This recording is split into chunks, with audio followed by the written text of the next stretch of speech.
উপস্থিতি। আমার নাম ঋত্বিকা ভট্টাচার্য এবং আমার সহযোগী অংশিতা হালদার। আমরা শুরু করতে চলেছি আজকের তরলের ঘনত্বের সঙ্গে প্রবণতার সম্পর্ক।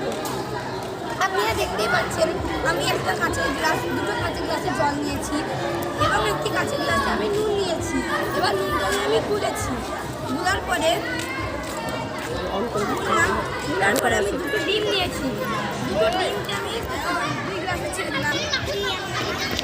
একটা ডিম ডুবে গেল এবং একটা ডিম ভেসে উঠল। আপনার মনে প্রশ্ন আসতেই পারে যে কেন ডিমটা ভাসছে।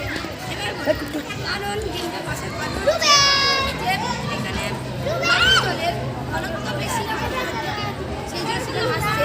আর পাতিল জলের থেকে পাতিল জলের ঘনত্ব কম, সেই জন্য সেটা ডুবে যাচ্ছে। এখানে প্রবণতা চাপ দিচ্ছে, এটা ভেসে উঠছে। আর এখানে প্রবণতা কম, চাপ দিতে পারছে না, তার ক্ষমতা নেই, সেই জন্য এটা ডুবে গেছে। এটাই কারণ। এবার হয়তো আপনি ভাববেন যেটা পচা ডিম বলে এটা ভেসে উঠছে, কিন্তু এটা পচা ডিম নয়। আপনাকে আমি দেখাতে পারি যে এটা ভালো ডিম। না না, ভাঙবো না।